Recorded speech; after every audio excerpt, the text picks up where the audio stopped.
Comfort zones. As a reader, do you ever read outside your comfort zone?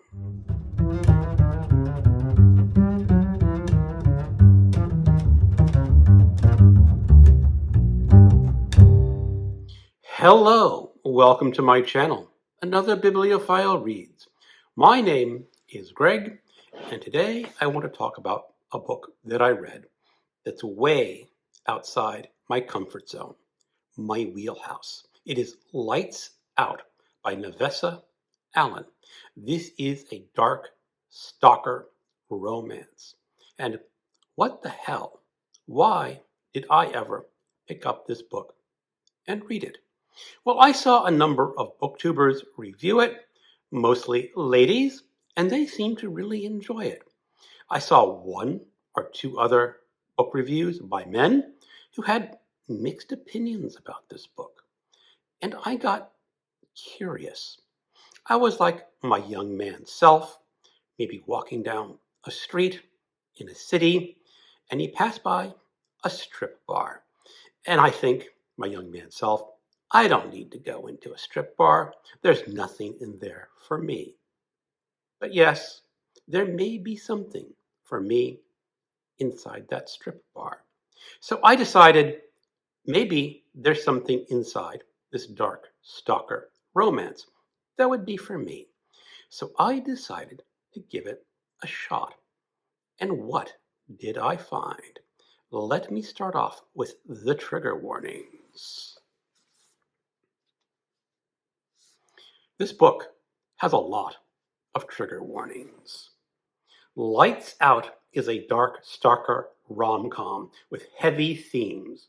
Reader discretion is advised, as this book contains sexually explicit discussion and scenes, alcohol consumption, mention of off-page graping, child abuse, remembered, medical content, blood and gore in a hospital setting, discussion of mental health, mention of serial killers and their crimes, limited description of mass shooting, stalking, invasion of privacy, home invasion, hidden cameras, hacking, theft, unintentional cannibalism, remembered. Okay, if it has unintentional cannibalism, I'm really intrigued. Death, car accident, remembered. Description of violent death, remembered. Death of a parent, breath play, knife play, gun play, fear play, primal play, mask play, consensual dubious consent. Okay, 27 trigger warnings. How could I say no? So what is this book all about? It starts off with a woman named Allie. She is a trauma nurse somewhere in a big city. It's a tough job. And let's just say being a trauma nurse has lots of trauma, not only for the victims, but for the employees too. There is a man on the internet who does sexually provocative videos in a mask. They are called thirst traps to get the viewer involved. And Allie is obsessed with this man. She likes masks and dreaming about mask play. So she contacts an old flame and shows him a picture of a mask that this man was wearing and says, "You want to come over and play?" Her old flame was not really interested, but he did show it to his roommate and go, "Look at what this crazy ex-girlfriend wants me to do."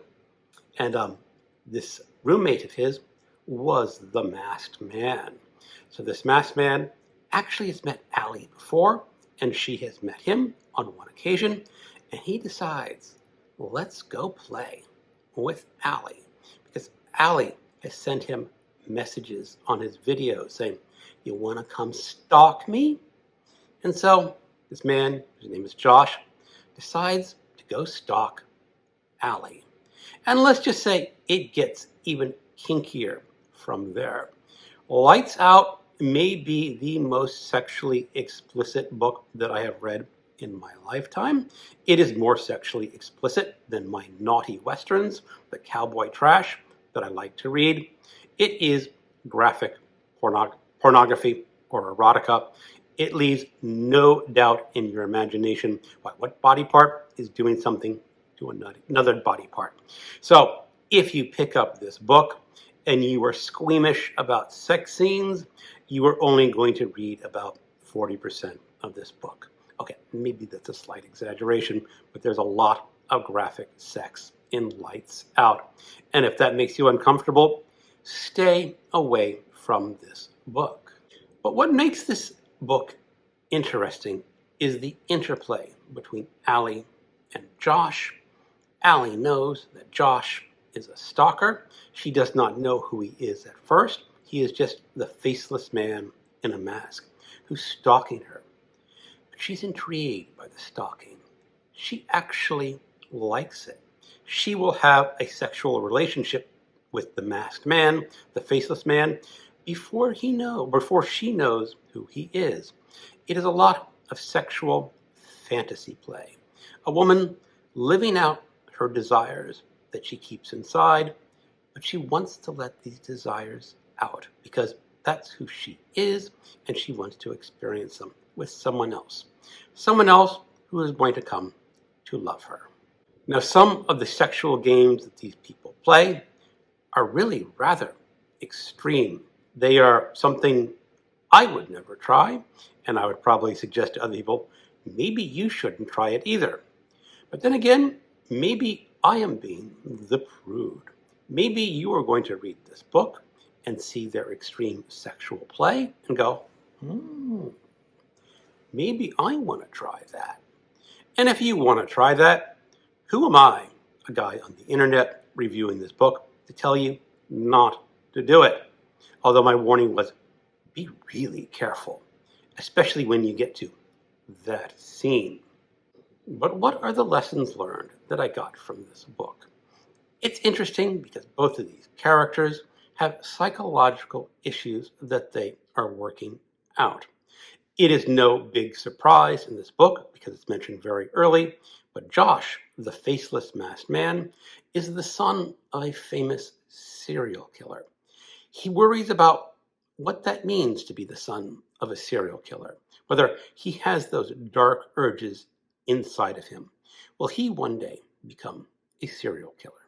And Allie, as I've mentioned, also has her concerns and related to why she became a trauma nurse. So there is a lot of characterization in this book and why they're working out these dark fantasies. I don't think I would personally need to work them out myself, but I found it a fascinating read. And the ladies, if I'm not mistaken, really like this book. Maybe it is the idea that a woman can express herself sexually in ways that most people would say is inappropriate, but is appropriate for them. This book does have its flaws. Both Allie and Josh are highly idealized characters. Especially Josh is sort of the female fantasy male figure. And I guess I can't complain too much because if I were reading an erotic book written for men about a blue-eyed, large-breasted blonde, I would have no problem with that. Although as a male looking at Josh, I'm going like, yeah, real men are not like that. But then again, why can't they be inside of a book? Because this is a book about living out your fantasies. So that can be enjoyable. Now, some of the other plot lines get a little silly, I guess. There is a plot line involving the mob. And even though it was the mob that exists only in TV dramas, I really rather enjoyed the mob characters and how Allie and Josh have to deal with the mob. And it's not a big spoiler if you read the cover of this book. The couple who stays together slays together. Maybe you have an idea of what happens to these characters and why they need the mob, because Allie attracts a different kind of stalker. who's one who does not have her good intents in mind, a stalker who would rather kill her. That's not a huge spoiler, but it's fun. I like mob stories, even if they're not very realistic. Would I ever read another Dark Stalker rom-com? I actually enjoyed stepping out of my comfort zone and picking up this book. But would I pick up another one? Well, if the devil whispered into my ear, and maybe if this devil was a beautiful female devil, une belle diabolise, that kind of thing, maybe I would be tempted to read another Dark Stalker romance. Not the top of my list, but why not continue to step outside of your comfort zone and explore the kinds of writings that you wouldn't do otherwise? Not a great book in my mind, but I really enjoyed it in some ways. So maybe I should explore this type of genre again.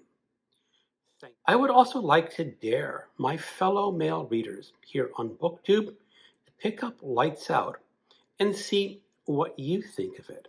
There's been a lot of talk recently about no books being written for men. And while I don't think this book is explicitly solely written for the women, it is mainly written for women, but men can pick it up. And maybe, like me, you will find something of interest in this book. Listen to your inner devil whispering to you to try new things. Thank you for watching, and keep on reading whatever you want.